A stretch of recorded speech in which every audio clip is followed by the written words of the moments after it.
తెలంగాణ రాష్ట్రంలో కాంగ్రెస్ ప్రభుత్వాన్ని పడగొట్టేందుకు BRS BJP కుయుక్తులు పన్నుతున్నాయా?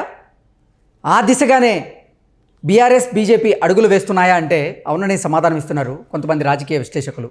ఇక ఇదే అంశానికి సంబంధించి మనతో మాట్లాడేందుకు ప్రముఖ సీనియర్ జర్నలిస్ట్ దుర్గాకుమార్ గారు మనతో ఉన్నారు. ఆయనతో మాట్లాడదాం. Sir hi sir. నమస్కారం కృష్ణ గారు, మన వీక్షకులకు కూడా నా నమస్కారం. సార్, తెలంగాణ రాష్ట్రంలో కాంగ్రెస్ పార్టీకి అధికారాన్ని దూరం చేయాలని బీఆర్ఎస్ బీజేపీ కుయుక్తులు పన్నుతున్నాయా?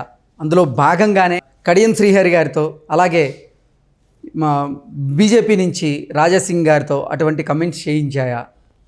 కడియం శ్రీహరి గారు కాంగ్రెస్ ప్రభుత్వం 1 సంవత్సరంలో కూలిపోయిద్దని ఆయన వ్యాఖ్యలు చేయగా, రాజాసింగ్ గారు కాంగ్రెస్ ప్రభుత్వం మరో 6 నెలల్లో కూలిపోబోతుంది అంటూ ఆయన కొన్ని వ్యాఖ్యలు చేశారు. ఏంటి నిజంగా కాంగ్రెస్ ప్రభుత్వాన్ని దించేసేటువంటి ప్రయత్నం బీఆర్ఎస్ అలాగే బీజేపీలు చేస్తున్నాయా అంటే ఏం చెప్తారు సార్? ఒకటి, ఇప్పుడు మనిషి జీవితం ఎంత అశాశ్వతమో ప్రభుత్వాలు కూడా, ఏ పార్టీ ప్రభుత్వాలైనా అంతే అశాశ్వతం కృష్ణ గారు. ఎందుకంటే ఎప్పుడు ఏ రాజకీయ పరిణామం జరుగుతుందో దాని ప్రభావం ఎట్లా వెళ్తుందో మనం చెప్పలేము. దాని ప్రభావం అనేది ఎట్లా చూపిస్తుందో. మొన్న చంద్రబాబు నాయుడు గారి ఇన్సిడెంట్ ఒక ఆంధ్రప్రదేశ్లో జరిగిన ఇన్సిడెంట్, దాని ప్రభావం ఢిల్లీ వరకు చూపించింది. పక్క రాష్ట్రమైన తెలంగాణ పార్టీలో తెలంగాణ ప్రభుత్వం యొక్క విజయ అవకాశాల మీద కూడా చూపించింది. అట్లా ఏ ప్రభుత్వాలైనా ఎటువంటి ఇన్సిడెంట్ దేని మీద ఎలాంటి రిఫ్లెక్షన్ చూపిస్తో చెప్పలేము. తర్వాత ఇంకోటి ఏంటంటే, రాజకీయం అంటేనే ప్రభుత్వాలు ఆడే ఒక క్రీడ. పార్టీలు ఏ ప్రభుత్వాన్ని ఎప్పుడైనా పడగొట్టేందుకు చూస్తారు, కానీ ఏ పార్టీలైనా ప్రభుత్వాలని స్థిరంగా కొనసాగించేందుకు చూడరు. రాజకీయాలన్నీ ఇది ఒక ఆట. ప్రతిపక్షాలు పడేయటానికి చూస్తాయి, అధికార పార్టీ వాళ్ళు నిలబట్టడానికి చూస్తారు. కబడ్డీ లాంటిది. అవతల క్యాండిడేట్ యువతల కోతకు వస్తే పట్టేయడానికి చూస్తారు. అతను వీళ్ళ నుంచి తప్పించుకుని తిరిగి మళ్ళీ వెళ్ళటానికి అతను చూస్తాడు. ఇది కూడా అంతే, ఒక రాజకీయ కబడ్డీ క్రీడ.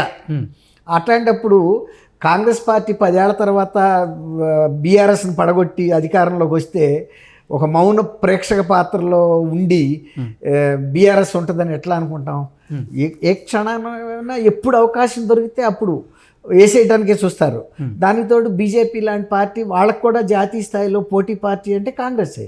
కాబట్టి ఎక్కడ ఏ రాష్ట్రంలో అవకాశం దొరికినా అవసరమైతే రాజ్యాంగబద్ధంగా కూడా ఆర్టికల్స్ను ఉపయోగించి ప్రభుత్వాలను కూల్చే ఆర్టికల్ 357 ఉంది ఒక ఆర్టికల్. అది నేను లాయర్ని కాబట్టి చెప్పలేను. అటువంటి స్పెషల్ ఆర్టికల్స్ను ఉపయోగించి ప్రభుత్వాలని కూల్చిన సందర్భాలు కూడా ఉన్నాయి. అట్లాంటప్పుడు ఈ కాంగ్రెస్ ప్రభుత్వం కూడా ఇప్పుడు ఇవాళ 60 మ్యాజిక్ ఫిగర్ 65లో ఉంది. తర్వాత సహజంగా కాంగ్రెస్ అంటేనే ప్రజాస్వామ్యం ఎక్కువ ఉన్న పార్టీ. అది అందరూ కూడా 64 మంది కూడా ముఖ్యమంత్రులుగా అర్హతలో ఉన్నదని డి శ్రీధర్ బాబు గారే చెప్పాడు. అంటే ప్రతి వ్యక్తికి అర్హత ఉందంటే అంత స్వేచ్ఛ ఉంటుంది అక్కడ. అదే టీఆర్ఎస్ కనుక ప్రభుత్వం వచ్చిందనుకోండి, ఆటోమేటిక్గా డిఫాక్టో చీఫ్ మినిస్టర్ ఆయన కేసీఆర్ గారు ముఖ్యమంత్రి అవుతారు. అంతకుమించి ఏం జరగదు, ఇంకొకళ్ళు ఎవరు అవ్వటానికి లేదు. కానీ కాంగ్రెస్ అట్లా కాదే. రేవంత్ రెడ్డి గారు పార్టీలు అధికారంలో తెచ్చారాక ఎంత కష్టపడి దాన్ని తీసుకొచ్చినా మళ్ళీ సిఎల్పి లీడర్గా ఎంపిక అవ్వాలి అంటే అది మొత్తం సభ్యులందరూ అభిప్రాయాలు చెప్పాలి. ఆయన కన్నా సీనియర్లు ఉన్నారు, ఆయన కొత్తగా పార్టీలోకి వచ్చాడు. కాబట్టి ఇవన్నీ కూడా పనిచేసినాయి.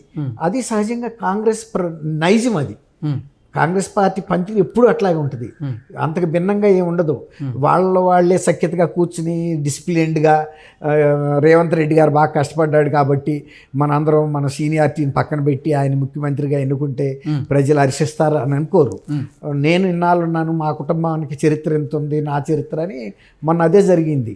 అయితే అధిష్టానానికి ఒక ఖచ్చితమైన అభిప్రాయం ఉంది. ప్రజలు కూడా రేవంత్ రెడ్డి గారి ముఖం చూసి ఓటేశారు. కాబట్టి మొన్న జరిగినది ఎలక్షను, అది TRS versus BRS versus Congress కాదండి.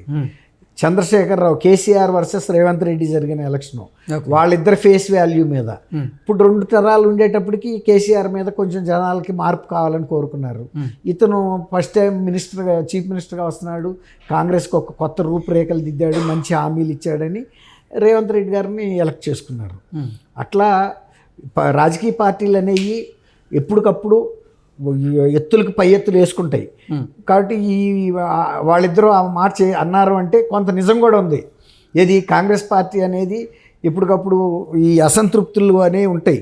వాళ్ళల్లో సపోజ్ ఒక 5-6 కనుక వెళ్ళిపోయారు అనుకోండి, మైనార్టీలో పడిపోయినట్టే కదండి.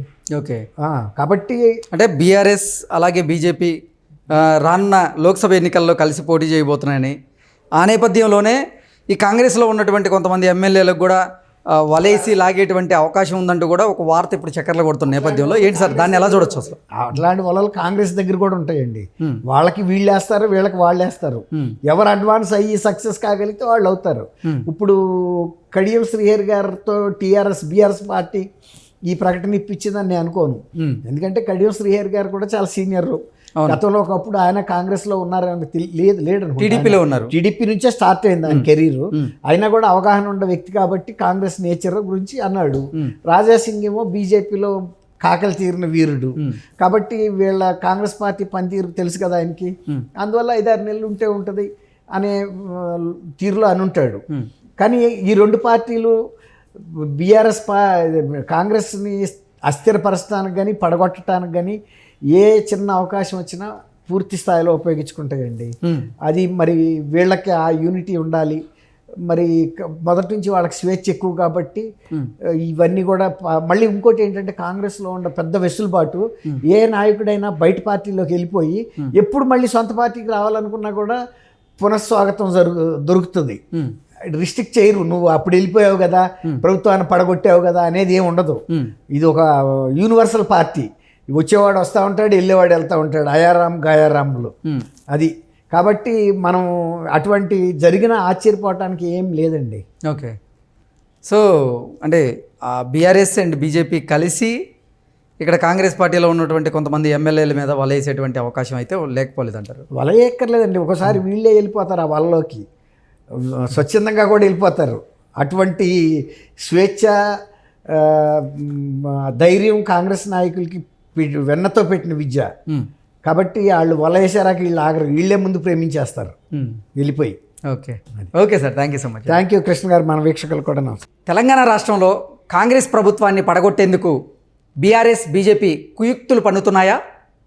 ఆ దిశగానే బీఆర్ఎస్ బీజేపీ అడుగులు వేస్తున్నాయా అంటే అవునని సమాధానం ఇస్తున్నారు కొంతమంది రాజకీయ విశ్లేషకులు. ఇక ఇదే అంశానికి సంబంధించి మనతో మాట్లాడేందుకు ప్రముఖ సీనియర్ జర్నలిస్ట్ దుర్గాకుమార్ గారు మనతో ఉన్నారు. ఆయనతో మాట్లాడదాం. Sir, hi sir. నమస్కారం కృష్ణ గారు, మన వీక్షకులకు కూడా నా నమస్కారం. సార్, తెలంగాణ రాష్ట్రంలో కాంగ్రెస్ పార్టీకి అధికారాన్ని దూరం చేయాలని బీఆర్ఎస్ బీజేపీ కుయుక్తులు పన్నుతున్నాయా? అందులో భాగంగానే కడియం శ్రీహరి గారితో అలాగే బీజేపీ నుంచి రాజాసింగ్ గారితో అటువంటి కమెంట్స్ చేయించాయా? కడియం శ్రీహరి గారు కాంగ్రెస్ ప్రభుత్వం 1 సంవత్సరంలో కూలిపోయిద్దని ఆయన వ్యాఖ్యలు చేయగా, రాజాసింగ్ గారు కాంగ్రెస్ ప్రభుత్వం మరో 6 నెలల్లో కూలిపోబోతుంది అంటూ ఆయన కొన్ని వ్యాఖ్యలు చేశారు. ఏంటి నిజంగా కాంగ్రెస్ ప్రభుత్వాన్ని దించేసేటువంటి ప్రయత్నం బీఆర్ఎస్ అలాగే బీజేపీలు చేస్తున్నాయా అంటే ఏం చెప్తారు సార్?